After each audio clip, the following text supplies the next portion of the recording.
سیدنا یونس علیہ نبینا علیہ الصلوۃ والسلام کی قوم کا ذکر آ رہا ہے۔ دیکھیں اللہ تعالیٰ کی یہ سنت ہے کہ اللہ تعالیٰ جب بھی کسی قوم میں کسی رسول کو مبعوث کرتا ہے تو وہ وہاں جا کر دھمکی لگاتے ہیں کہ ہم پر ایمان لے آؤ، نہیں تو بڑے دن کا عذاب تمہیں آ پکڑے گا۔ اور وہ بڑا دن ان قوموں کے لیے ایام اللہ بن جاتا ہے، جس طرح کہ حضرت موسیٰ علیہ السلام کے مخالفین کے لیے، فرعونیوں کے لیے بخاری مسلم میں آیا کہ 10 محرم کا دن ایام اللہ بن گیا کہ اس دن فرعونی ڈبو دیے گئے۔ اسی طریقے سے قوم نوح جس دن ڈبوئی گئی وہ ان کے لیے ایام اللہ میں سے ایک یوم تھا، اللہ کے بڑے بڑے فیصلوں کے دنوں میں سے ایک دن۔ تو رسول ہمیشہ یہ دعوت دیتے ہیں کہ ہم پر ایمان لاؤ، اور اگر ایمان نہیں لاؤ گے تو بڑے دن کا عذاب تمہیں آ پکڑے گا، اور الٹیمیٹلی عذاب آتا ہے، اور اللہ تبارک و تعالیٰ اہل ایمان کو انبیاء کے ساتھ بچا لیتا ہے اور مخالفین کو تباہ و برباد کر دیتا ہے، کبھی سمندری طوفان کی شکل میں، کبھی آسمان سے پتھروں کی بارش کی شکل میں، کبھی تیز آندھیوں کے عذاب کی شکل میں، کبھی زمین میں دھسائے جانے کی شکل میں، مختلف شکلوں میں اللہ تعالیٰ کے عذابات آتے ہیں۔ اور یہ رسولوں کے کیس میں ہے، کیونکہ اللہ تعالیٰ نے پیٹ رول رسولوں کے کیس میں بیان کیا ہے، کتب اللہ لأغلبن انا ورسلی، اللہ تعالیٰ نے اپنی ڈیسٹنی میں، تقدیر میں یہ بات لکھ دی ہے کہ بے شک میرے رسول اور میں ہی غالب رہوں گا۔ تو ظاہر ہے کہ رسولوں کا غلبہ اسی صورت میں ہوگا کہ جب رسول دھمکی لگانے کے بعد خود قتل نہ ہو جائے بلکہ ان کے مخالفین تباہ ہو جائے اور رسولوں کو اور اہل ایمان کو اللہ تعالیٰ بچا لے۔ ایک ایکسیپشنل کیس سیدنا عیسیٰ علیہ السلام کا ہوا ہے کہ اس وقت تو ان کے مخالفین تباہ و برباد نہیں ہوئے، حضرت عیسیٰ علیہ السلام کو اللہ تعالیٰ نے زندہ آسمانوں پہ اٹھا لیا۔ یہ ایک یونیک ایکسیپشنل کیس ہے، لیکن اس کے بعد سے اب تک یہودی اللہ تعالیٰ کے زیر عتاب ہیں اس حوالے سے کہ انہوں نے اپنی روش درست نہیں کی، اور پھر آخری عذاب کا کوڑا حضرت عیسیٰ علیہ السلام کے ذریعے ہی پڑے گا ان یہودیوں پر، اور وہ جب دنیا میں آئیں گے تو پھر یہودیوں کے خلاف قتال کریں گے۔ دنیا میں ان کا دوبارہ آنے کا مقصد ایک اعتبار سے اس حساب سے بھی بن جاتا ہے کہ انہوں نے اپنی مبارک زندگی میں اپنے مخالفین کے اوپر عذاب نہیں دیکھا تھا، وہ اب جب دوبارہ دنیا میں آئیں گے نا تو وہ عذاب اللہ تعالیٰ ان کے ذریعے ان کے مخالفین پر نازل فرمائے گا۔ یہ بھی ایک حکمت ہے حضرت عیسیٰ علیہ السلام کی دوبارہ دنیا میں آنے کی، اگرچہ یہ ان کی اولادیں ہیں لیکن روش تو انہوں نے نہیں چھوڑی۔ ایک اور ایکسیپشن ہے وہ یونس علیہ السلام کی ہے۔ ان کے کیس میں تو اللہ تعالیٰ نے بالکل ڈیفرنٹ ایک فیصلہ فرمایا کہ یونس علیہ السلام کی قوم نے جب عذاب کے آثار دیکھے تو انہوں نے توبہ کی، اور اللہ تعالیٰ نے ان سب کا ایمان قبول کر لیا، اور وہ قرآن میں آتا ہے کہ 1,00,000 سے بھی زیادہ لوگ تھے جو سارے کے سارے ایک دن میں مسلمان ہو گئے۔ یعنی یونس علیہ السلام کی سال ہر سال کی تبلیغ نے کوئی اثر نہیں دکھایا، جب عذاب کے آثار نظر آئے تو انہوں نے ایمان قبول کر لیا۔ یہ صرف یونس علیہ السلام کی قوم نہیں، باقی قوموں کے بارے میں بھی سورۃ الانبیاء میں آیا کہ جب کبھی بھی رسولوں کے مخالفین پر عذاب آتا تھا تو مخالفین اس عذاب کے وقت پھر چیخیں مارتے تھے اور کہتے تھے کہ یا اللہ ہمیں ایک دفعہ چھوڑ دے، اب ہم تیرے نبی کو مانیں گے۔ سب سے بڑا خبیث فرعون، اس کے بارے میں قرآن میں سورہ یونس میں ہی ہم پڑھ چکے ہیں کہ اس نے بھی موت کے وقت کہا تھا کہ میں ایمان لاتا ہوں موسیٰ علیہ السلام کے رب پر، بنو اسرائیل کے رب پر، اور پھر اللہ تعالیٰ نے جواب میں فرمایا آن، اس وقت اب ایمان لے کر آیا، اس وقت ایمان لانا تجھے کوئی فائدہ نہیں دے گا۔ جو جامع ترمذی میں بھی حدیث ہے کہ موت کے غرغرے سے پہلے پہلے توبہ قبول ہے۔ یہ جو موت کا غرغرہ ہے نا، یہ امتوں کے کیسز میں عذاب کے آثار کا سامنے نظر آنا ہے۔ وہ پوری قوم کے لیے موت کے غرغرے کا وقت ہے، اگرچہ وہ ان پہ نظر نہیں آئی ہے لیکن وہ اللہ کا فیصلہ ہو چکا ہے، وہ اب انہوں نے کنفرم مرنا ہی مرنا ہے۔ وہ آثار جب نظر آنا شروع ہوئے تو باقی قومیں بھی آہو بکا کرتی تھیں، اس قوم نے بھی آہو بکا کیا، اور اللہ تعالیٰ نے ان کے کیس میں وہ سن لیا اور انہیں بچا لیا۔ اور جب یونس علیہ السلام واپس آئے وہ تو دنگ رہ گئے کہ یہ کیا ہوا، میں تو انہیں عذاب کا وعدہ دے کے گیا تھا، یہ سارے کے سارے زندہ سلامت ہیں۔ اور اس سے بڑھ کر ان کو حیرانگی یہ ہوئی کہ وہ سب کے سب لوگ ایمان بھی لے آئے۔ تو اب حضرت یونس علیہ السلام کو وہ غم تو بھول گیا کہ میرا دیا ہوا وعدہ پورا نہیں ہوا۔ ظاہر ہے ایک امبیرسمنٹ تو تھی کہ آپ قوم کو کہہ کے یہ نکلے ہیں کہ اب تم پہ عذاب آئے گا، اور عذاب نہیں آیا، تو امبیرسمنٹ تو حضرت یونس علیہ السلام نے فیل کی، لیکن اس کی کمپنسیشن اللہ نے اس حوالے سے کر دی کہ جو ان کا مقصد ہے وہ پورا ہو گیا کہ لوگ ایمان لے آئے۔ آپ سورۃ الاعراف میں، سورہ ہود میں بھی دیکھیں گے کہ جب کبھی قوموں پر عذاب آتا ہے تو اینڈ پہ وہ قوم کا پیغمبر عذاب دیکھنے کے بعد اپنی قوم سے مخاطب ہو کے کہتا ہے کہ میری قوم، میں نے تو بڑی کوشش کی تھی کہ تمہیں اس عذاب سے بچا لیتا، لیکن تم خود گمراہی پر تلے ہوئے تھے۔ تو عذاب کے بعد بھی قوموں کا درد پیغمبروں کے سینے میں رہتا ہے، ایک نیچرل چیز ہے، رقیق القلب ہوتے ہیں نا جو پیغمبر ہوتے ہیں۔ تو یہاں پر جب انہوں نے دیکھا صاحب ایمان لے ہیں تو ظاہر ہے کہ وہ ایک ہیپی اینڈنگ ہوئی ہے۔ کیا ڈراپ سین ہوا ہے۔ میں کبھی بعض اوقات یہ جب حضرت یونس علیہ السلام کی قوم کا واقعہ قرآن میں پڑھتا ہوں نا تو میں بڑی خواہش کرتا ہوں کہ میں جنت میں جا کے یہ منظر دیکھوں کہ وقت کا پیغمبر عذاب کی وعید سنا کے گیا ہے اور لوگ چیخو پکار کر رہے ہیں، اور ایسا یونیک کیس ہو گیا ہے، سمجھ لیں مردے ہی زندہ ہو گئے کہ اللہ تعالیٰ ان کی چیخو پکار سن کے ان کی توبہ بھی قبول کر لیتا ہے، اور پھر یونس علیہ السلام جب واپس آتے ہیں ان کی حیرانگی کیا ہوگی، ٹھیک ہے، کیا ڈراپ سین ہوگا۔ میں کہتا ہوں جی اس طرح کی کوئی ٹریجک فلم نہیں ہو سکتی جو یونس علیہ السلام اور ان کی قوم کی ہے۔ اور وہ کیوں ہوا؟ صرف یونس علیہ السلام سے ایک اجتہادی خطا ہوئی۔ ہم اسے گناہ نہیں کہتے، وہ خطا ہے، انبیاء خطا کرتے ہیں، لیکن چونکہ وہ اپنی خطا پر قائم نہیں رہتے اور وہ گناہ کے زمرے میں بھی نہیں ہے، غلطی ہے بحیثیت انسان۔ انسان غلطیوں سے پاک اگر ہم پیغمبروں کو کہتے ہیں تو یہ پاک وہ والا نہیں ہے جس طرح اللہ پاک ہے۔ آپ سبحان کا لفظ صرف اللہ کے ساتھ بولتے ہیں، کوئی پیغمبر بھی سبحان نہیں ہے، پرفیکٹ صرف اللہ ہے۔ دیکھیں انسان تو ہے ہی امپرفیکٹ۔ جب ہم نیند کے محتاج، کھانے پینے کے محتاج، اس کے بعد ٹوائلٹ کے محتاج، اور سب سے بڑھ کر اپنی زندگی کے لیے اپنے رب کے محتاج، تو انسان تو پرفیکٹ ہے ہی نہیں ہے۔ پرفیکٹ صرف اللہ ہے جو کسی کا محتاج نہیں ہے، غلطیوں سے پاک صرف اللہ ہے، باقی غلطی تو کسی سے ہو سکتی ہے۔ لیکن پیغمبر کو ہم جو کہتے ہیں نا کہ پیغمبر غلطیوں سے معصوم ہے، عصمت انبیاء کا عقیدہ، اس کا مطلب یہ ہے کہ وہ گناہ نہیں کرتے، خطا بہرحال ان سے ہو جاتی ہے، اور خطا جب ہوتی ہے تو اللہ تعالیٰ ان کی ریمیڈی فرماتا ہے، ان کی اصلاح کرتا ہے، وہ اپنی خطا پر قائم نہیں رہتے، رجوع کر لیتے ہیں، اور جب رجوع کرتے ہیں تو امت کے لیے وہ رول ماڈل ہوتے ہیں۔ آج کی ڈیٹ میں رسول اللہ صلی اللہ علیہ وآلہ وسلم معصوم ہے کہ اگر زندگی میں کوئی اجتہادی خطا ان سے ہوئی تو اللہ تعالیٰ نے اس کی ریمیڈی فرما دی اور پھر اس غلطی کو معاف کر دیا۔ وہ گناہ نہیں تھا، یہ ذہن میں رکھیے گا، گناہ اور غلطی میں فرق ہے۔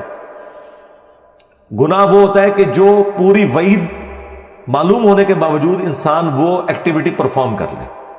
اجتہادی خطا یہ ہوتی ہے کہ وہ ایک ایسی صورتحال اس کے سامنے آئے جس میں اس کے سامنے دو آپشن موجود ہوں، اور اس میں سے وہ ایک ایسا آپشن اڈاپٹ کر لے جو اللہ کی مرضی نہ ہو، اور جو اللہ کی مرضی والا آپشن ہے اسے وہ ترک کر دے۔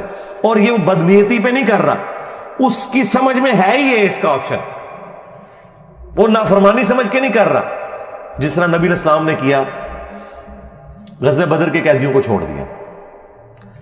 سورہ محمد میں یہ آیت نازل ہو چکی بھی تھی کہ جب تک فتنہ مکمل طور پر ختم نہیں ہو جاتا آپ نے ان کو قتل کرنا ہے، اپنے مخالفین کو قتال کی آپ کو اجازت دی گئی۔ سورہ محمد کا نام ہی سورہ قتال ہے۔ ہاں جب فتنہ ختم ہو جائے اس کے بعد جو جنگیں ہوں گی نا، اس کے بعد آپ کی مرضی ہے، چاہے تو فدیہ لے کے کافر قیدیوں کو چھوڑ دیں اور چاہے آپ انہیں قتل کریں۔ اب بدر کے بعد فتنہ تو ختم نہیں ہوا تھا، لیکن نبی علیہ السلام نے یہ ایزیوم کیا کہ 70 سردار ان کے مر گئے، ان کی کمر ٹوٹ گئی، وہ جو 70 ہم نے قیدی کیے ہوئے چلو ہم انہیں فدیہ لے کے چھوڑ دیتے ہیں، شاید یہ لوگ اسلام قبول کر لیں۔ اپنی شرافت کی وجہ سے نبی علیہ السلام نے ایسا کیا۔ تو اس پہ پھر اللہ تعالیٰ نے سورۃ الانفال میں آیت نمبر 67 68 میں فرمایا کہ اگر وہ پہلے آیت نازل نہ ہوئی ہوتی نا سورہ محمد کی تو ہم تمہیں عذاب دیتے اس عمل کے اوپر جو تم نے غزوہ بدر کے قیدیوں کو چھوڑ دیا، کیونکہ فتنہ تو ابھی ختم نہیں ہوا، تمہارا کام تھا قتل کرتے۔ اور حضرت عمر کا مشورہ بھی یہی تھا، بخاری مسلم میں، لیکن نبی علیہ السلام اور حضرت ابوبکر اپنی شفقت کی وجہ سے انہوں نے یہ پلی لی کہ وہ آیت میں آیا نا کہ فتنہ جب ختم ہو جائے تو پھر تمہاری مرضی ہے، تو ہم یہ زیوم کرتے ہیں کہ فتنہ ختم ہو گیا. یہ بدنیتی کی وجہ سے نہیں تھا، واقعی انہوں نے یہ زیوم کیا تھا. لیکن وہ کس قسم کے ناہنجار لوگ تھے. حضرت عمر رضی اللہ تعالیٰ عنہ نے یہ کنکلوڈ کیا کہ نہیں، یہ اس قابل ہے، یہ قتل ہونے چاہیے. بہرحال وہ اجتہادی خطا اللہ تعالیٰ نے معاف کی. اس طرح باقی انبیاء کرام کے بارے میں حضرت آدم علیہ السلام کی غلطی کا ذکر ہے. موسیٰ علیہ السلام سے بندہ مر گیا تھا، نوح علیہ السلام نے اپنے کافر بیٹے کے لیے دعا کر دی تھی. حالانکہ آج ایک مسلمان، عام مسلمان کو بھی پتا ہے کہ کافر کی مغفرت نہیں ہو سکتی. تو نوح علیہ السلام کو کیا نہیں پتا تھا؟ بس وہ وقتی طور پر ایک سمجھ لیں ایک باپ کی حیثیت سے ان کا دل پسیج گیا. انہوں نے کہا یا اللہ تو نے وعدہ کیا تھا مجھ سے کہ تو مجھے اور میرے گھر والوں کو بچائے گا، تو میرا بیٹا بھی تو میرے گھر والا تھا. تو اللہ تعالیٰ نے فرمایا کہ اس چیز کا سوال نہ کر جس کے بارے میں تجھے علم نہیں ہے. بڑا کریٹیکل جملہ تھا، اس میں مسئلہ تقدیر بھی چھپا ہوا ہے. ایک تو سمپل معنی ہے کہ اس بارے میں مجھ سے سوال کیوں کر رہا ہے؟ تم نے کب یہ ایزیوم کر لیا کہ تمہارے گھر والے اگر کفر کریں گے تو میں انہیں چھوڑ دوں گا؟ گھر والوں سے مراد وہ گھر والے تھے جو ایمان لے کر آئیں گے. آپ کی بیوی نہیں لائی، ایک بیٹا نہیں لایا، باقی گھر والے لے آئے، ایمان تو بچ گئے.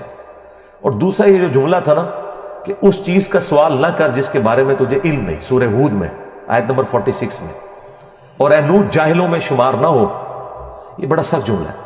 یہ مسئلہ تقدیر کی طرف اشارہ ہے کہ تجھے نہیں پتا کہ میری تقدیر میں لکھا ہے کہ یہ نبی کا بیٹا ہونے کے باوجود بھی اللہ کے علم میں یہ جہنمی ہے. وہ اللہ تعالیٰ نے اسے جہنمی نہیں بنایا بلکہ اپنے کرتوتوں کی وجہ سے. تو اللہ کی تقدیر کے اوپر تو کسی کا بھی علم نہیں ہے نا جب تک اللہ تعالیٰ مطلع نہ کر دے. یہ بہت کریٹیکل ایشو ہے، اس لیے میں نے الگ سے ایک ویڈیو اس پہ ریکارڈ کروائی ہے. عصمت انبیاء کا عقیدہ، اس کا ٹائٹل ہے انبیاء گناہ نہیں کرتے. یہ ہمیں جو عصمت انبیاء کا عقیدہ بتایا گیا وہ یہ ہے کہ نعوذ باللہ انبیاء کے اندر گناہ کرنے کی حص ہی نہیں ہوتی. یعنی انبیاء کرام جو ہیں ان کے ساتھ وہ کمزوریاں بشری اٹیچ نہیں ہیں جو باقی انسانوں کے ساتھ اٹیچ ہیں. اگر یہ بات ہوتی تو انبیاء کی فضیلت ہی نہ ہوتی. انبیاء کی فضیلت ہے ہی اس وجہ سے کہ وہ بشری کمزوریوں پر اوور کم کرتے ہوئے اللہ کے خوف کی وجہ سے گناہوں سے بچ جاتے ہیں. ادروائز پھر فرشتوں میں اور انسانوں میں کوئی فرق ہی نہ رہ جائے. تو یہ ہے اصل چیز جو انہیں فضیلت میں لے جاتی ہے عام انسانوں کی نسبت، کہ وہ اللہ کا اتنا خوف رکھتے ہیں کہ وہ گناہوں سے بچتے ہیں. رہی لغزش اجتہادی خطا وہ ہو سکتی ہے. تو میں نے وہ انبیاء گناہ نہیں کرتے اس میں تفصیل کے ساتھ واقعات مختلف قرآن سے بیان کیے. سورہ یوسف میں ہے کہ اس عورت نے یوسف کا قصد کیا، یوسف بھی عورت کا قصد کر لیتا اگر اپنے رب کی برہان نہ دیکھتا. اب اندازہ کریں، اللہ تعالیٰ فرما رہا ہے کہ یوسف علیہ السلام بھی اس برائی میں پڑ جاتے اگر اللہ تعالیٰ انہیں ایک خاص نشانی نہ دکھاتا. وہ قرآن میں تو رپورٹ نہیں ہوئی، اسرائیلی روایتوں میں آتا ہے کہ اللہ تعالیٰ نے اس وقت حضرت یوسف علیہ السلام کو اپنے والد کی شبیہ دکھا دی تھی، حضرت یعقوب علیہ السلام کی، اور وہ انگلی سے یوں اشارہ کر رہے تھے کہ یہ کام نہیں کرنا تم نے. یا اس وقت شیطان بھیانک شکل میں انہیں نظر آ گیا کہ یہ شیطان مجھ سے برائی کا کام کروانے لگا ہے. بہرحال کوئی نشانی اللہ نے دکھائی ہے قرآن میں ہے اور اس کی وجہ سے وہ برائی سے بچے ہیں. اس کا مطلب ہے کہ ان میں مادہ موجود تھا لیکن اللہ نے انہیں بچایا ایک نشانی کے ذریعے. تو انبیاء کی اللہ تعالیٰ حفاظت کر لیتا ہے.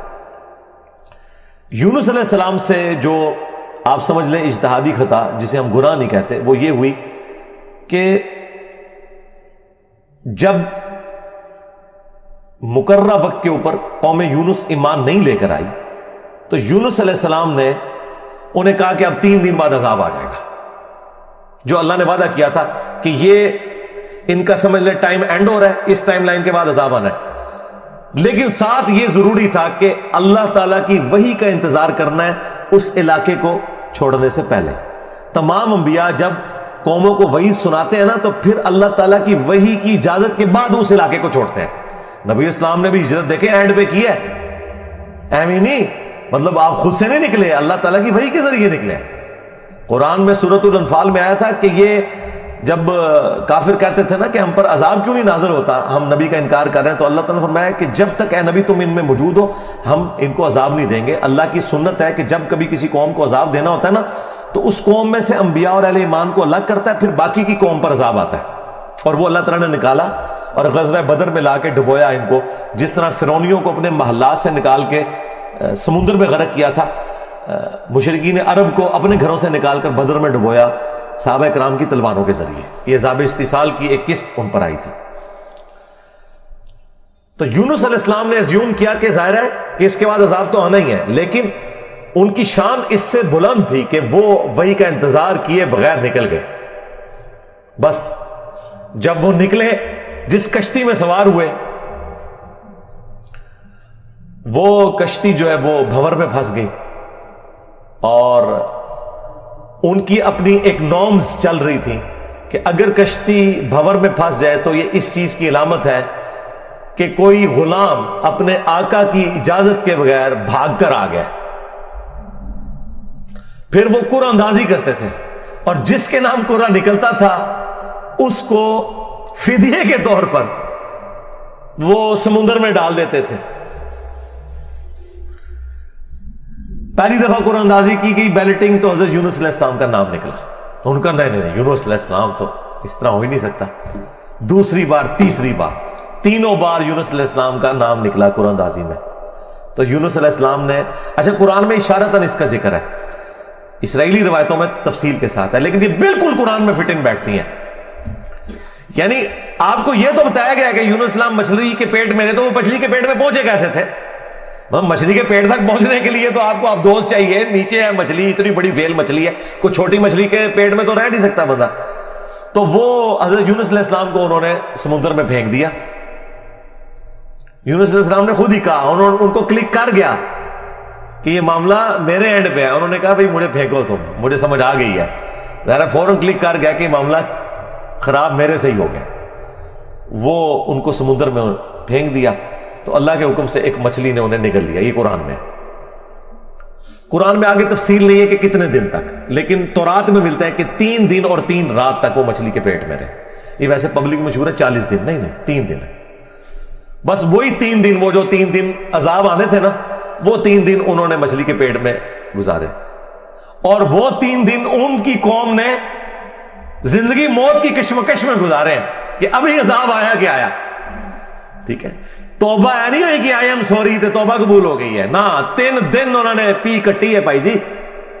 یہاں تو لوگ 1 دن جیل نہیں کاٹ سکتے، 3 دن تک انہوں نے وہ تکلیف کاٹی ہے، پھر اللہ تعالیٰ نے ان کی توبہ قبول کی ہے۔ اور یہاں پہ حضرت یونس علیہ السلام 3 دن تک مچھلی کے پیٹ میں، اندھیرے میں، اور دیکھیں اللہ نے ان کو ایسے کلمات سکھا دیے، مختصر تھے، پرفیکٹ تھے، بہترین توبہ، لا الہ الا انت سبحانک۔ سورۃ الانبیاء میں یہ دعا آئی ہے، اے اللہ تیرے سوا کوئی معبود نہیں، اور تو پاک ہے نا، پاک تو غلطی نہیں کر سکتا۔ انی کنت من الظالمین، بے شک میں ہی ظالم ہوں، میں انسان ہوں، انسان سے غلطی تو ہوگی۔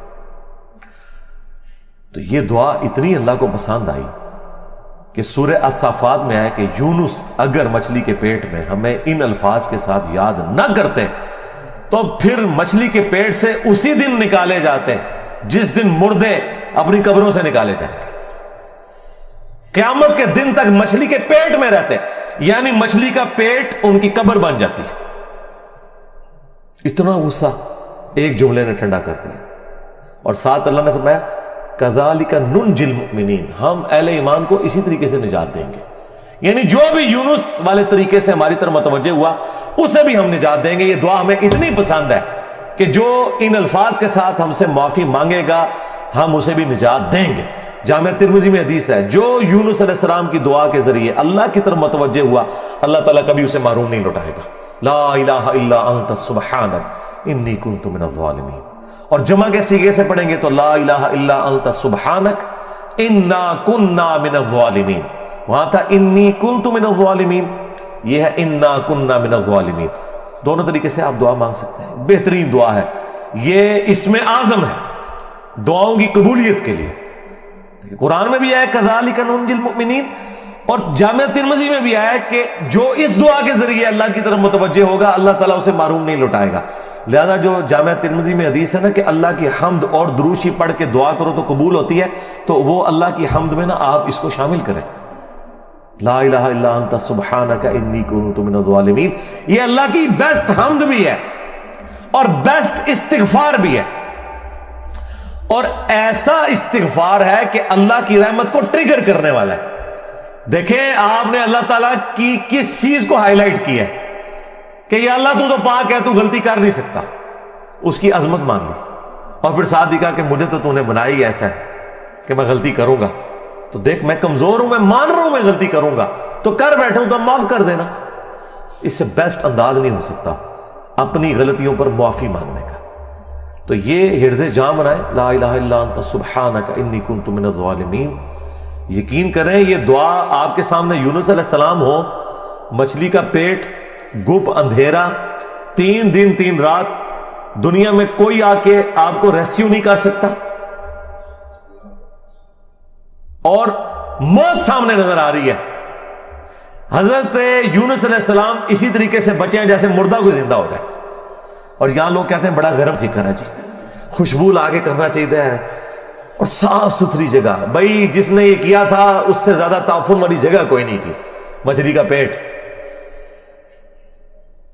یہ تو چلتے پھرتے، نہ اس کے لیے وضو ہونا شرط ہے، نہ اس کے لیے غسل ہونا شرط ہے، اس کے لیے صرف ایک نیک نیتی کے ساتھ اللہ کی طرف متوجہ ہونا شرط ہے کہ آپ مان لیں کہ آپ کمزور ہیں، طاقتور وہ ہے، آپ غلطی کریں گے وہ غلطی نہیں کرتا، آپ معافی مانگیں گے وہ معافی دینے والا ہے۔ اللہ بھی التواب ہے اور بندے بھی توبہ کرنے والے ہیں۔ اللہ کی توبہ یہ ہے کہ جب آپ اللہ کی طرف رجوع کرتے ہیں، توبہ کا مطلب ہوتا ہے رجوع لانا، تو اللہ آپ کی طرف رجوع لے آتا ہے۔ جو بخاری مسلم میں حدیث ہے کہ جو شخص توبہ کر کے اللہ کی طرف رجوع لاتا ہے تو اللہ کو اس شخص سے زیادہ خوشی ہوتی ہے کہ جو اکیلا ریگستان میں ہو، اچانک اس کی سواری غائب ہو جائے اور وہ اپنی موت کا انتظار کرنا شروع کر دے، اور پھر تھوڑی دیر بعد وہ سواری واپس آ جائے جس پہ اس کا سامان لدا ہوا ہے، اسے نئی زندگی ملے، اور وہ اتنا خوش ہو کہ اس کی زبان سے نکل جائے، اے اللہ تو میرا بندہ میں تیرا رب، من شدت الفرح، خوشی کی شدت کی وجہ سے، حالانکہ اس نے یہ کہنا تھا کہ اے اللہ میں تیرا بندہ تو میرا رب۔ اس سے زیادہ اللہ تعالیٰ کو خوشی ہوتی ہے جو بندہ رجوع لے آتا ہے۔ تو یونس علیہ السلام کی دعاؤں کو آپ اپنے استغفار میں، اپنی صبح و شام کے اذکار میں، ہر جگہ اپنے تشہد کے اندر اس دعا کو پڑھا کریں۔ یہ بڑے بڑے مشکلوں کو آسان کر دیتی ہے۔ یار آپ دیکھیں ایک بندے کو اپنی موت سامنے نظر آ رہی ہے اور اس موت میں سے اسے زندگی مل جائے، بس جب آپ نا امیدی کے اینڈ پر پہنچے ہوں اور آپ کو کوئی امید نظر نہ آئے تو آپ یہ پڑھیں، لا الہ الا انت سبحانک انی کنت من الظالمین۔ انشاءاللہ تعالی اللہ تعالیٰ اس مشکل میں بھی کوئی نہ کوئی ایسی راہ نکال دے گا جو آپ نے گمان بھی نہیں کبھی کی ہوگی۔ بہرحال وہ 3 دن اور 3 رات کے بعد یونس علیہ السلام کو مچھلی نے ساحل پر ڈال دیا۔ اب ان کا جسم کافی ڈیمیج ہو چکا ہوا تھا۔ قرآن میں آیا کہ ان کے لیے اللہ تعالیٰ نے کدو کی بیل اگا دی جو ان کے اوپر سایہ کی ہوئی تھی، کیونکہ بالکل لاغر ہوئے ہوئے تھے وہ، اور پھر دھوپ سے بچاؤ کے لیے وہ بیل بھی ان کو چاہیے تھی۔ پھر سسٹین ہوئے، جب واپس اپنی قوم میں آئے تو دیکھا کہ جناب سارے رفع دین نمازاں پڑھ رہے ہیں۔ انہوں نے کہا پوری زندگی بخاری مسلم دی حدیثاں دکھائیاں، انہیں رفع دین نہیں شروع کیتا، اچانک کیا ہو گیا ہے؟ یعنی وہ سارے کے سارے مان لیں، یہ میں آج کے دور میں ٹرانسلیٹ کر رہا ہوں۔ پھر کہنے کے کتنے لکھے ہیں سرکار؟ دیکھیں اللہ تعالیٰ ہر دور میں اپنے بندے بھیجتا ہے جو اس دور کی لینگویج میں ان کو بات سمجھاتے ہیں۔ تو انہوں نے دیکھا بھی انقلاب یہ کہاں سے آ گیا، سارے اونچی آمین کہہ رہے ہیں، سارے رفع الدین سے نماز پڑھ رہے ہیں، سارے نے جڑے اپنی شلواریں چھنگ لیا نے، کیا ہو گیا؟ تو پتہ چلا کہ جناب اللہ تعالیٰ نے معاف کر دیا ان کو۔ اور یہ ایک ایسا ایکسیپشنل واقعہ ہے جو اللہ تعالیٰ کی پوری بنائے ہوئے پلان کے اندر، پوری ڈیسٹنی میں، پوری انسانی تاریخ میں اور کسی کے لیے نہیں ہوا۔ اس خاص واقعے کی وجہ سے ہی اس سورت کا نام سورہ یونس ہے۔ اگرچہ یونس علیہ السلام کا ذکر آپ نے دیکھ لیا، بس یہ اتنا صحیح آ رہا ہے، یہ باقی پورے واقعات قرآن میں سکیٹرڈ فارم میں ہے۔ سورہ ہود سے میں نے بیان کیا، سورۃ الاعراف، باقی صورتوں سے جوڑ کے آپ کو ایک جگہ پوری پکچر بتائی ہے۔ حالانکہ عام بندے سے پوچھے نا کہ سورہ یونس میں کیا ہوگا، تو وہ یہ بتائیں گے آپ کو کہ سورہ یونس میں یہ لکھا ہوا ہوگا کہ حضرت یونس علیہ السلام کتنے خوبصورت تھے، ان کی زلفوں کا رنگ کیا تھا، ان کے باپ کہاں رہتے تھے، وہ کہاں پیدا ہوئے، کہاں فوت ہوئے۔ عام آدمی تو یہ سمجھ رہا ہوگا، حالانکہ سورہ یونس کا جو مرکزی ٹاپک ہے نا وہ توحید ہے، ٹوٹل توحید۔ اور اس میں حضرت یونس علیہ السلام بھی فٹ ان بیٹھ رہے ہیں۔ کیوں؟ توحید کا مطلب یہ ہے کہ ہوگا وہ جو اللہ چاہے گا، اور اللہ چاہے تو اپنا بنایا ہوا قانون بھی توڑ سکتا ہے۔ اللہ اپنے قانون کا بھی کوئی پابند نہیں ہے، لیکن یہ دنیا کے اعتبار سے، آخرت کے لیے نہیں۔ آخرت کے لیے اللہ نے قرآن میں یہ بتایا کہ میں اپنے وعدے کے خلاف نہیں چلوں گا۔ آخرت اللہ کا قانون نہیں ہے، وعدہ ہے، اور اگر اللہ وعدہ توڑتا ہے نا تو وہ اللہ نہیں رہتا، کیونکہ جو وعدہ پورا نہ کرے وہ جھوٹا ہوتا ہے، اور جھوٹ اللہ کی طرف منسوب نہیں۔ لیکن دنیا میں اللہ تعالیٰ اپنے بنائے ہوئے قوانین توڑ دیتا ہے، وہ اللہ کے کوئی وعدے نہیں ہے۔ اللہ کا قانون ہے کہ آگ جلائے گی، ابراہیم کو نہیں جلایا، تو اللہ تعالیٰ کو اس سے کوئی فرق نہیں پڑتا، یہ اللہ کا کوئی وعدہ نہیں تھا۔ چھری کاٹتی ہے، اسماعیل علیہ السلام کو نہیں کاٹا، یہ اللہ کا قانون ٹوٹا۔ سمندر میں انسان غرق ہو جاتا ہے، موسیٰ علیہ السلام کے لیے راستہ بن گیا، یہ اللہ کا قانون ٹوٹا معجزے کے طور پر۔ آخرت میں کوئی قانون نہیں ٹوٹے گا۔ جو مواہد دنیا سے گیا، اللہ کا تابع فرمان، پیغمبروں کا مطیع، پھر اس پہ تقدیر غالب نہیں آئے گی کہ نہیں جی اے تیری میں ایک گل سنبھال کے رکھی ہے دادا، تو زیرو نہ ملٹیپلائی ہو گیا، نہیں، وہاں بھائی نیکیاں تولی جائیں گی، چاہے گناہوں کے پلڑے میں بڑے سے بڑا گناہ بھی آ گیا شرک کے سوا، اور نیکیاں بھاری ہو گئی، تو اللہ تعالیٰ کسی کو یہ کہے گا کہ بھی نہیں کہ بالکل دوتے اے زیرو زیرو ہی بچے ہیں، نہیں، بس یہ میرا وعدہ ہے کہ میں بچا لوں گا۔ بلکہ اللہ کی تو رحمت اس سے بھی زیادہ ہے، وہ تو اپنے پیغمبر کی شفاعت سے جن کے نیکیوں کے پلڑے ہلکے بھی ہو جائیں گے ان کی بھی کمپنسیشن فرما دے گا، اگر وہ شرک نہ کرتے ہوئے، انشاءاللہ تعالی۔ ہمیں تو اللہ تعالیٰ بغیر حساب و کتاب کی جنت میں داخلہ عطا فرمائے، آمین، مع النبیین والصدیقین والشہداء والصالحین، آمین۔ بہرحال یونس علیہ السلام جب واپس آئے، انہوں نے یہ ساری بہاریں دیکھی، تو ظاہر ہے کہ خوشی خوشی انہوں نے اس کو ایکسیپٹ کیا، اور اللہ تعالیٰ نے پھر اس کو قیامت تک کے لیے قرآن میں نقل کر دیا۔ اب یہ وہ الفاظ، اب یہ پورے واقعات آپ کے سامنے ہو تو اب آپ اس کا ٹیسٹ فیل کریں۔ اعوذ باللہ من الشیطان الرجیم، بسم اللہ الرحمن الرحیم۔ فلولا كانت قرية آمنت فنفعها ایمانها، پس کیوں ایسا نہ ہوا کہ کوئی بستی ایمان لائی ہو تو اس کو ایمان لانا نفع دے دیتا، یہ کبھی ہوا ہی نہیں ایسا۔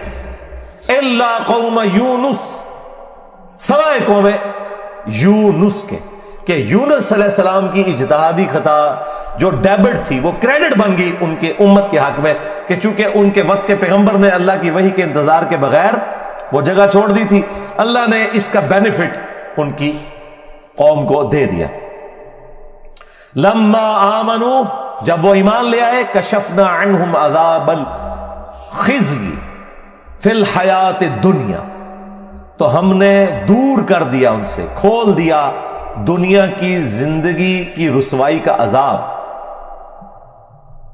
وَمَتَّعْنَاهُمْ إِلَىٰ حِينٍ، اور ہم نے انہیں دنیا میں لطف اندوز ہونے کے لیے ایک اور مدت فراہم کر دی۔ اللہم احسن عاقبتنا فی الامور کلہا واجرنا من خزی الدنیا وعذاب الآخرہ، آمین۔ تو یہاں پر وہ عذاب ہم نے ان سے دور کر دیا، یعنی وہ عذاب آیا ہوا تھا، اس کے اثار نمایاں تھے، پھر اللہ تعالیٰ نے وہ کھول دیا، وہ جس شکل میں بھی تھا، کوئی بادل آئے ہوئے تھے پھر کھول دیے۔ وَلَوْ شَاءَ رَبُّكَ لَآمَنَ مَنْ فِي الْأَرْضِ كُلُّهُمْ جَمِيعًا، اور اگر تمہارا رب چاہتا تو جتنے لوگ زمین میں آباد ہیں سب کے سبھی مومن ہو جاتے۔ اس کا کیا مطلب ہے کہ اگر اللہ تعالیٰ زبردستی ہدایت دینا چاہتا، اس کا یہ مطلب نہیں ہے کہ اللہ تعالیٰ یہ چاہتا ہے کہ لوگ جہنم میں جائیں، یہ رسول اللہ کو سنگولر کے سیغے سے تسلی دی جا رہی ہے کہ اگر اللہ تعالیٰ نے زبردستی ایمان دینا ہوتا نا تو دے دیتا سب کو، لیکن اللہ تعالیٰ یہ چاہتا ہے کہ لوگ خود سے اپنی چوائس سے مجھے چوز کریں۔ افانت تکرہ الناس حتی یکونوا مؤمنین، تو اے نبی کیا آپ لوگوں کو مجبور کرنا چاہتے ہیں یہاں تک کہ وہ ایمان لے آئیں. یعنی آپ نے زبردستی نہیں کرنا. حضور ٹینشن ہی بڑی لیتے تھے کہ میں دعوت دے رہا ہوں لوگ قبول نہیں کر رہے, تو حضور کو کہا کہ آپ نے ٹینشن نہیں لینی, جنہوں نے جہنم میں جانا ہے جائیں. سورۃ البقرہ میں آیا کہ ہم آپ سے نہیں پوچھیں گے لوگ جہنم میں کیوں پہنچ گئے. سورہ طٰہٰ میں آیا کہ ہم نے قرآن اس لیے نازل نہیں کیا کہ آپ مشقت میں پڑ جائیں.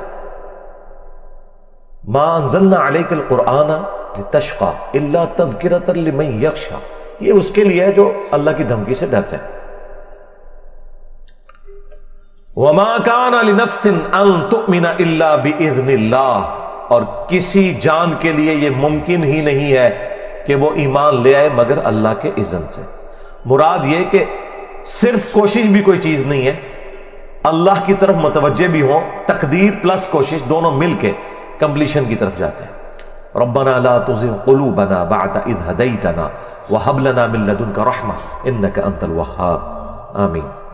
وَيَجْعَلُ الرِّجْسَ عَلَى الَّذِينَ لَا يَعْقِلُونَ, اور اللہ تعالیٰ کی سنت ہے کہ وہ گندگی ڈال دیتا ہے ان لوگوں پر جو بے سمجھ ہیں. یعنی جو اپنی عقل کو استعمال نہیں کرتے ان پر اللہ گندگی ڈال دیتا ہے, انہیں حق بات سجائی نہیں دیتی, اور دوسروں کو اللہ تعالیٰ ان کی کوشش کی سبب ایمان دے دیتا ہے. اس کو آپ دنیا میں مثال سے سمجھیں. ایک ہی بارش برستی ہے نا, زرخیز زمین پر برستی ہے تو وہاں سے کھیتی نکلتی ہے, اور گندگی کے ڈھیر پہ جب وہ بارش پڑتی ہے تو بدبو نکلتی ہے. اس میں بارش کا قصور نہیں ہے, اس گندگی کے ڈھیر کا. ایک شخص نے اپنے آپ کو خود گندگی کا ڈھیر بنا لیا کہ اس نے حق بات قبول نہیں کرنی, تو اس کا اینڈ رزلٹ یہی نکلنا ہے کہ اس سے آپ پورا قرآن گزار دیں, اسے کوئی فرق نہیں پڑے گا.